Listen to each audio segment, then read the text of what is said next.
বাংলাদেশের লোক যদি আমার কলকাতাতে হুমকি দেয় ইটের জবাব পাথরে দেবার জন্য ভারতের সৈন্য দরকার নেই, শুধু আমাদের বাংলার অধিবাসীরা হিচু করে দেবে, তাতেই ওরা ভেসে যাবে। শুধু আমার ফারাক্কার ব্যারেজ দুটো সুইচ খুলে দেবো, তাতেই ওরা ভেসে যাবে। তবে এটুকু বলি, এক আঁখ মারেগা তো দো আঁখ মারকে দেখা दूंगा। আমি তো আবারই বললাম, দিবার স্বপ্ন দেখছি। হুমায়ুন কবির ও সবসময় চমক দেওয়া রাজনীতি করে। দেখলেন না কিছুদিন আগে বললো 70% আমরা, 30% আমরা।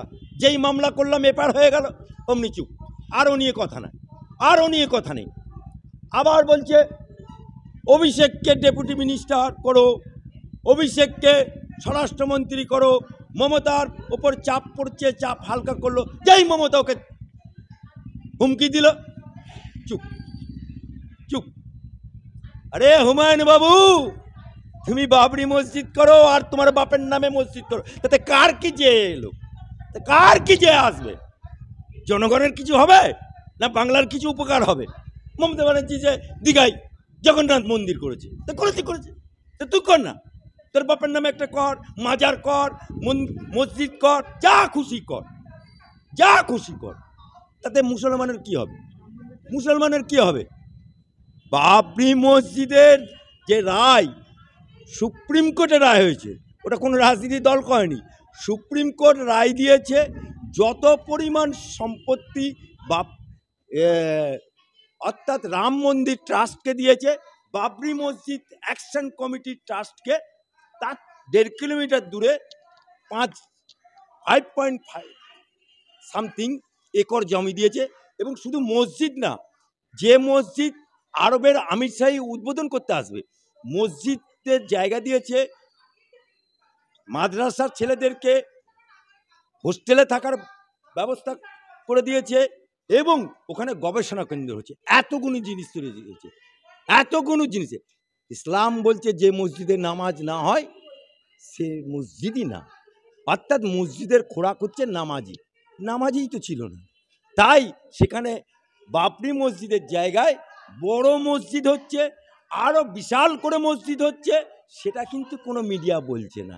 আজকে উনি সুশ্রুতি দিচ্ছে বাবরি মসজিদ। আরে তোর বাপের নামে করবি কি, বাবরের নামে করবি কি, হুমায়ুনের নামে করবি কি, শাহজাহানের নামে করবি কি, ঔরঙ্গজেবের নামে করবি, তোর নাম তো হুমায়ুন।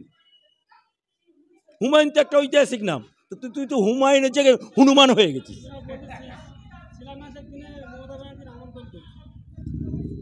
আগে হোক, মনা হবে তারপর তো নাম রাখবে, মনা হবার আগেই নাম রেখে দিচ্ছে নাকি? হ্যাঁ, গিয়ে যদি দেখায় 3 কিলো ওজনের টিউমার হয়েছে। ভারতে অনেক জায়গায়, আমাদের পশ্চিমবাংলায় দেখছি যে অনেক ব্যবসাদার বলছেন যে বাংলাদেশের মানুষ আসছে না বলে আমাদের ব্যবসায় লস। কে বলছে? আমার দেখার দরকার নেই। এটুকু জানি, বাংলাদেশের লোক যদি আমার কলকাতাতে হুমকি দেয় ইটের জবাব পাথরে দেবার জন্য ভারতের সৈন্য দরকার নেই, শুধু আমাদের বাংলার অধিবাসীরা হিচু করে দেবে, তাতেই ওরা ভেসে যাবে। শুধু আমার ফারাক্কার ব্যারেজ দুটো সুইচ খুলে দেবো, তাতেই ওরা ভেসে যাবে। जो सोचेगा। তবে এটুকু বলি, এক আঁখ মারেগা তো দো আঁখ মার के दिखा दूंगा। আমি তো আবারই বললাম, দিবার স্বপ্ন দেখছে। দেখুন, আমি অন্য দেশের অভ্যন্তরীণ বিষয় নিয়ে বলার কোনো অধিকার আমার নেই বা অভিপ্রায়ও নেই, তবু আপনি বললেন তাই বলছি। বাংলাদেশে যেটা ঘটছে সেটা বাঞ্ছনীয় না, এবং বাংলাদেশে শুধু হিন্দু লোকরা, সনাতনী ধর্ম অবলম্বী মানুষরাই নির্যাতিত হচ্ছে, এটাও ঠিক না। ওখানে পলিটিক্যালি কিছু সমস্যা আছে। জানেন যে আওয়ামী লীগ, শেখ হাসিনার দল ওখানে ক্ষমতায় ছিল 15 বছর। তারা সেই ক্ষমতাসীন অবস্থায় বেশ কিছু মানুষের উপরে, সে হিন্দু হোক মুসলিম হোক, তাদের উপরে অন্যায় অত্যাচার চালিয়েছিল। ফলস্বরূপ তাকে দেশ ছাড়তে হয়েছে 5ই আগস্ট 2024, আপনারা সবাই জানেন।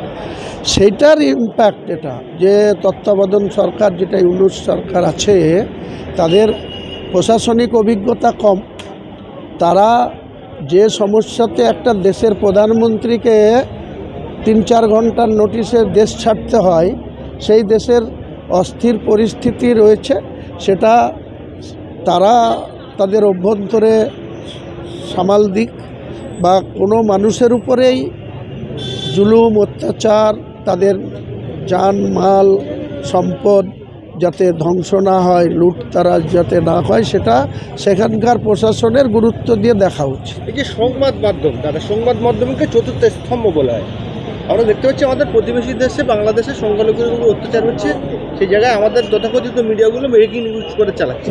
কিন্তু আমাদের দেশ উত্তরপ্রদেশে মুর্শিদাবাদে শুনলাম যে, আমি মুসলিম সম্প্রদায়ের বাদ দিলাম, মুর্শিদাবাদে শুনলাম যে নাকি কোনো পুজোর স্থলে হামলা করেছে, মেটিয়াপুরে, যে রাজাবাজারে। একদমই মিথ্যা কথা। সেগুলো কোনো পুজো মণ্ডপে মুর্শিদাবাদে হামলা করা হয় না, বরঞ্চ মুর্শিদাবাদে মসজিদ আক্রান্ত হয়েছে। 13 এপ্রিল 2024 সন্ধ্যাবেলায় নামাজ পড়া অবস্থায় একটা মসজিদ আক্রান্ত হচ্ছে, সেটা নিয়ে খুব একটা খবর হয় না। এটা ফালতু প্রচার করা হচ্ছে। আমি তো বললাম, এটা খুবই নয় যে কারো উপরে আঘাত আসা বা কোনো ধর্মের মানুষের উপরে অযথা কোনো জুলুম করা, মোটেই না। কিন্তু বর্তমান এক শ্রেণীর মিডিয়া যেভাবে বাংলাদেশ নিয়ে প্রচার করছে, মায়ানমারে যখন অত্যাচার হয়েছিল, মায়ানমারের মানুষরা যখন জুলুমের শিকার হয়ে বছরের পর বছর যখন তারা বাড়ি ছাড়া ছিল, ঘর ছাড়া ছিল, এইসব গদি মিডিয়া কদিন কথা বলেছে। উত্তরপ্রদেশে আমাদের দেশের 4 জন মারা গেল। তাহলে এসব নিয়ে বেকার কথা বলে লাভ নাই। সবাইকে ধর্মনিরপেক্ষ দেশে বসবাস করলে আমাদেরকে সবাইকে সেকুলার হতে হবে, সবাইকে ধর্মনিরপেক্ষতা নিয়ে কথা বলতে হবে। শেষ একটু করে বলবো, আপনি একটা মুর্শিদাবাদের 70% 30% নিয়ে কিছু একটা বক্তব্য দিয়েছিলেন। আপনি কি বলেছিলেন যে 30%কে কেটে ভাগীরথী নদী ভাসিয়ে দেবো? কোনো প্রশ্নই আসেনি। সেখানে যদি 70% যেখানে আছে, 17 এপ্রিল রামনবমী যেখানে law and order problem create হয়েছিল, যখন বহরমপুর, বেলডাঙ্গা, রেজিনগর, শক্তিপুর 4টে থানায়, তখন এখন 163 হয়েছে, ওই ধারা চেঞ্জ হয়ে, তখন 144 ছিল। 144 ধারা যখন 4টে থানায় প্রয়োগ হয়েছিল, তারপরে সেখানে যোগী আদিত্যনাথের মতো মুখ্যমন্ত্রীকে সেই জায়গায় মিটিং করার পারমিশন দেওয়া, হেলিকপ্টার নামানোটাই তো ভুল হয়েছে ইলেকশন কমিশনের যারা দায়িত্ব ছিল। তারপরে সে এসে মুসলিম সম্প্রদায়কে যখন উল্টো করে টাঙিয়ে 7 জনম শিক্ষা দেব বলছে, সেটা কমনিয়াল হয় না, সেটা উস্কানিমূলক বক্তব্য হয় না। আর আমি যখন বলেছি যে তুমি যদি এটা এখানে মুর্শিদাবাদে করো, তাহলে আমি ইচ্ছা করলে তোমাকে 2 ঘন্টার মধ্যে ভাগীরথীর জলে নিক্ষেপ করতে পারি। আমি কেটেও দেবো বলিনি, মেরেও দেবো বলিনি, আজ পর্যন্ত কাউকে মারিও নি, কাটিয়েও নি। কিন্তু সেটা কমনিয়াল হয় না। ইউপি থেকে এসে তিনি মমতা ব্যানার্জিকে দাঙ্গাবাজ বলবে, হুমায়ুন কবিরকে উল্টো করে টাঙিয়ে সিধা করব বলবে, 7 জনম দাঙ্গা করা ছাড়িয়ে দেবো বলবে, সেটা কমনিয়াল হয় না, সেটা ভারতবর্ষের সেকুলার যে হয়। আর যখন হুমায়ুন কবির বলে গঙ্গায় নিক্ষেপ করব, হ্যাঁ 100 বার প্রমাণ করুক না।